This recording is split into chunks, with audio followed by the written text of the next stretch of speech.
The morning fog rolled through the streets of San Francisco as 38-year-old Dr. Sarah Mitchell stood at the floor-to-ceiling windows of her Pacific Heights apartment, watching the Golden Gate Bridge emerge from the mist. She held a cup of coffee that had gone cold in her hands, her mind already churning through the day's surgical schedule. As a cardiovascular surgeon at UCSF Medical Center, Sarah had built a career that demanded everything from her: precision, focus, emotional control. She'd become exceptionally good at it, one of the top cardiac surgeons in the state. But somewhere along the way, she'd become exceptionally good at shutting down other parts of herself too. Sarah couldn't remember the last time she'd felt genuine desire for anyone. Not the mild attraction she occasionally felt toward handsome colleagues or the men her friends tried to set her up with, but that deep, consuming hunger she'd once known. In the 7 years since her divorce, she'd had a handful of brief relationships and casual encounters. They all shared the same quality: sex that felt like checking a box, fulfilling a biological function, then moving on.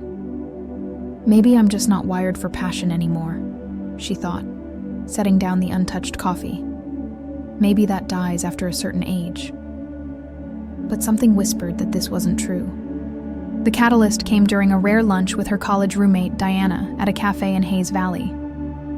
"Sarah, can I ask you something personal?" Diana said, stirring her matcha latte thoughtfully. Sarah nodded, curious. When was the last time you felt truly alive? Not accomplished, not successful. Alive. The question landed like a stone in still water. Sarah opened her mouth to answer, then closed it. She genuinely couldn't remember. "I was the same way after my divorce," Diana continued gently. "Running on autopilot, achieving everything except actually living. Then I started working with this sexologist here in the city, Beto Alves. He completely changed my perspective on everything." Sarah felt a flutter of discomfort. "A sexologist? Diana, I don't have sexual dysfunction." "It's not about fixing dysfunction," Diana interrupted softly. "It's about reawakening something that's gone dormant." "Sarah, you're so disconnected from yourself. Your sexuality didn't die. It's just sleeping." The words echoed in Sarah's mind for days. Dormant sexuality. Was it possible? Or had she truly crossed some threshold, becoming a desexualized version of herself focused solely on professional achievement? 3 weeks later, driven by a curiosity she couldn't quite name, Sarah found herself standing outside a converted Victorian in the Mission District, reading a brass plaque. Beto Alves, Integrative Sexology and Tantric Practices. Sexologist Beto answered the door himself.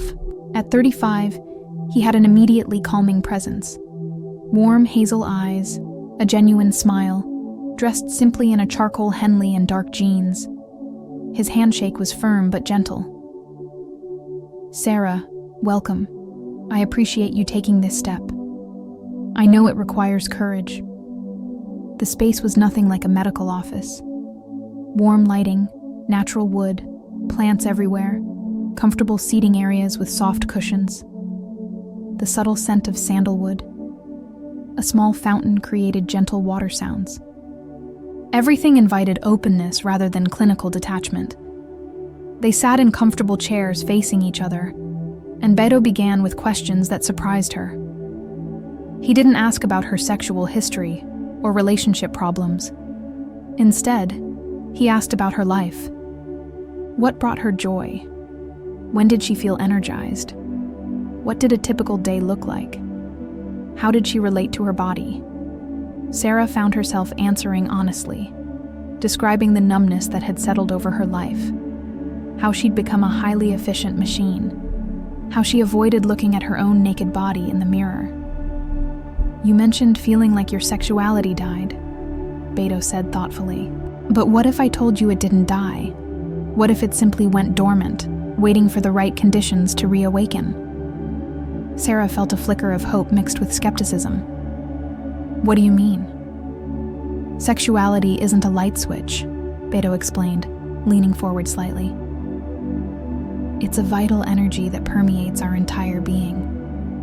When we experience trauma, chronic stress, or simply live disconnected from our bodies, that energy goes into hibernation. It doesn't disappear. It waits. He paused. Our work together will be about creating the conditions for that awakening. Through breathwork, somatic awareness, energy work, and eventually, if you choose, a tantric practice I call alchemia intima, or inner alchemy. Inner alchemy? Sarah repeated. It's a conscious, ritualized sexual union, Beto explained calmly. But it's not the immediate goal. It's something that only happens if and when you feel it's the natural next step in your journey. Before that, we have significant foundational work to do. The first 4 sessions focused exclusively on breath. Sarah found it almost absurd at first.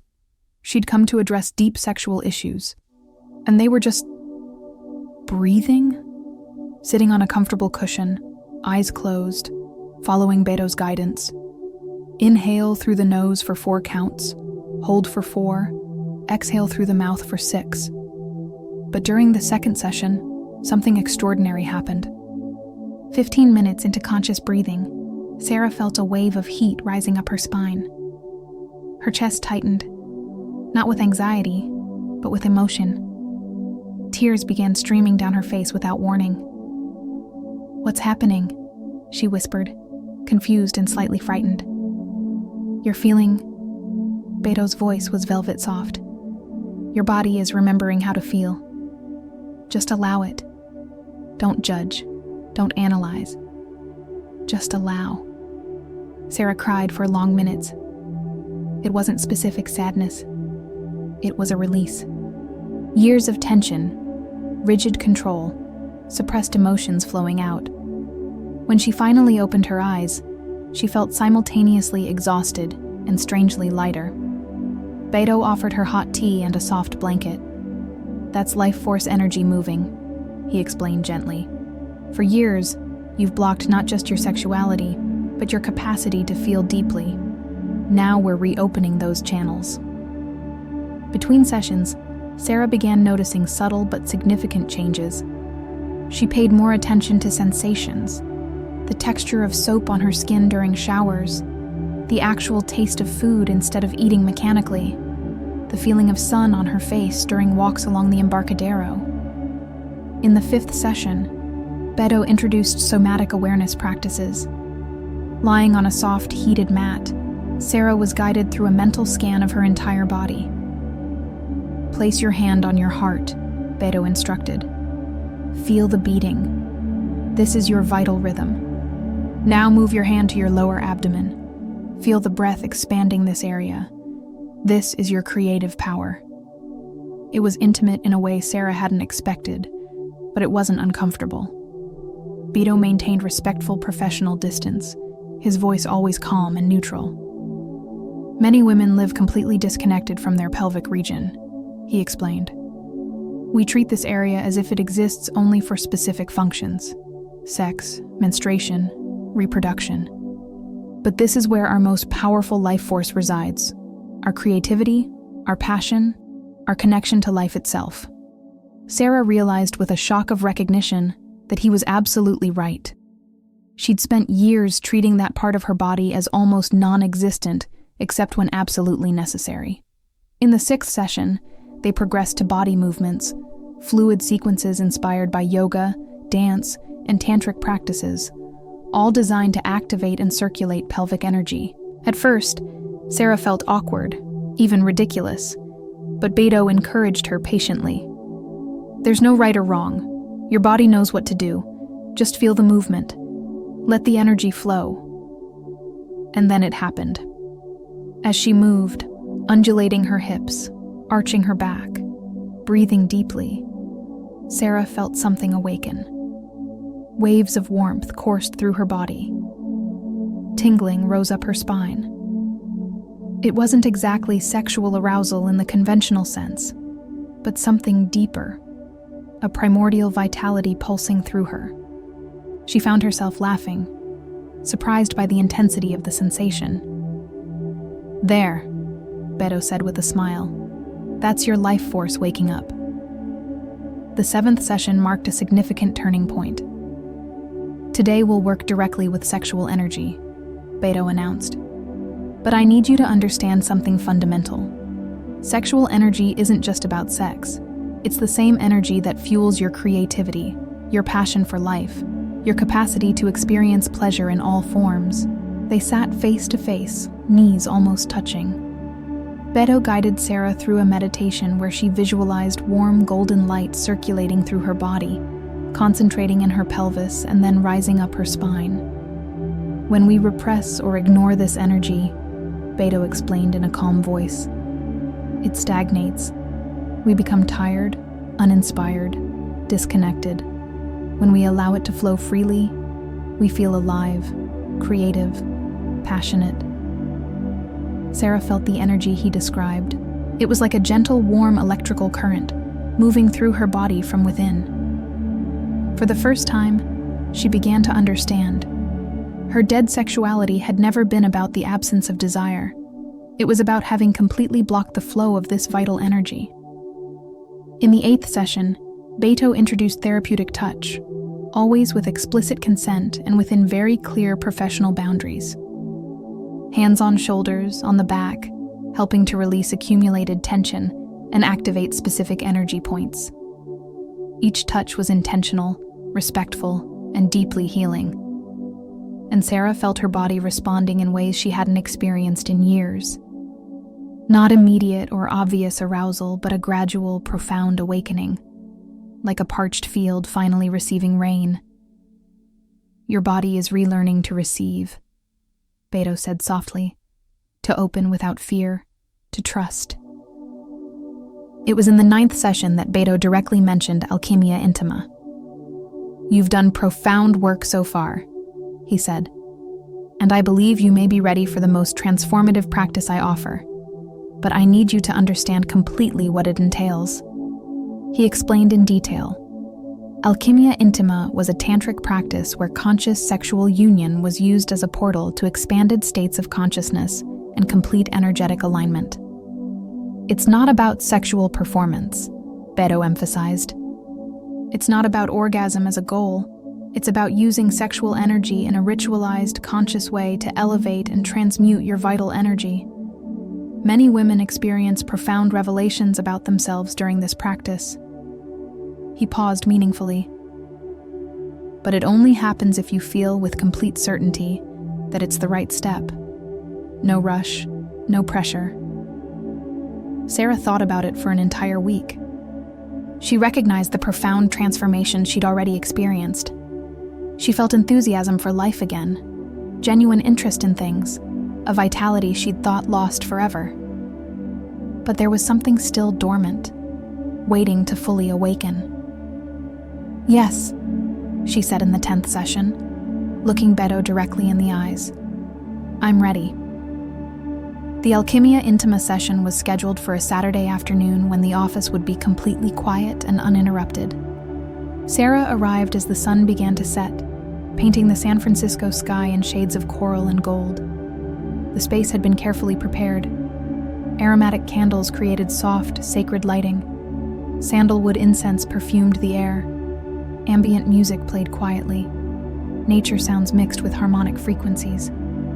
Beto received her with the same professional serenity as always. They began with tea and extended conversation, ensuring Sarah felt completely safe and comfortable. He explained each stage of what would happen, reiterating multiple times that she could pause or stop at any moment. "This is your sacred process," Beto reinforced. "I'm simply a facilitator, a guardian of the space. The real work happens within you." They began with 50 minutes of deep, synchronized breathing. Sitting face to face, breathing together in unison, Sarah felt her state of consciousness alter significantly. Her body became simultaneously deeply relaxed and intensely present, as if every cell was awakening.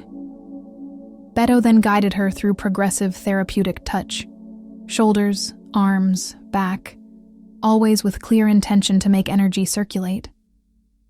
Each point of contact ignited something deep within her. Not just physical sensation, but an energetic activation she could feel spreading. As the practice deepened, they moved through traditional tantric postures, always with reverence and full awareness. When they finally reached the sexual union that characterizes alchimia intima, Sarah experienced something that would forever transform her understanding of herself. It wasn't just physical pleasure, though that was intensely present. It was an explosion of energy that rose up her spine like liquid fire and molten gold. She felt every cell in her body illuminate, vibrating at a frequency that seemed to connect her to the very pulse of the universe. Waves of heat, cold, electricity coursed through her skin. Colors exploded behind her closed eyelids. And then came the revelation that would change everything. Her sexuality had never died. She had never become asexual, cold, incapable of desire. She had simply gone dormant, a deep hibernation caused by years of disconnection, stress, unprocessed emotional trauma. And now, finally, she was awakening. The energy continued building in increasingly intense spirals. Beto guided her with a calm voice through breaths and movements that exponentially amplified the experience. Sarah felt the energy explode through the crown of her head, connecting her to something infinitely larger than herself. She was crying and laughing at the same time, seized by ecstatic joy and profound gratitude. This wasn't just an orgasm, it was a complete rebirth. Afterward, wrapped in a soft, warm blanket, Sarah remained silent for long minutes, integrating the monumental experience she'd just lived. Beto sat nearby, a silent and respectful guardian of the sacred space they'd co-created. When she finally found words, her voice was different, deeper, more true, more connected. I thought, for so long, that something in me had died, she whispered, tears still flowing. That I would never be capable of feeling this again. It never died, Beto responded with infinite gentleness. It was just sleeping, waiting for you to create the conditions for awakening. And you did that. You did all the work. They talked for hours as the candles slowly burned. Beto explained more about the journey she'd traveled, how trauma and chronic stress make vital energy go dormant as a protective mechanism, but how that same energy can be reactivated through conscious practices. What happens now? Sarah asked, already suspecting the answer. Now you live from this awakening, Beto smiled. You honor your sexuality as an integral part of who you are. You don't separate it from the rest of your life. It informs your creativity, your passion, your vitality in everything. In the months that followed, Sarah's life transformed in both subtle and dramatic ways. She began dating again, but with a completely different approach. She no longer accepted superficial connections. She sought and found partners who valued presence, consciousness, genuine connection. Sex became not just satisfying, but transcendent. But the changes went far beyond the bedroom. The vital energy Sarah had awakened expressed itself in all areas of her existence. She took on more creative projects at work, pioneering new surgical techniques. She started painting on weekends, a hobby abandoned years ago. She deepened her friendships. She was no longer running on autopilot. She was completely, vibrantly, magnificently alive. 6 months after Alchimia Intima, Sarah sent a message to sexologist Beto. Thank you for helping me discover I wasn't dead, just sleeping, waiting to wake up. The response came quickly. You did all the work of awakening. I just held the lantern. Sarah smiled, putting away her phone and returning to the canvas where she was painting. An explosion of warm, vibrant colors, capturing the energy that now flowed freely through her. Through the window, the San Francisco night sparkled with lights that seemed more alive than ever. She took a deep breath, feeling the energy circulate through her entire body, and dipped her brush in crimson paint. Alive. Completely alive.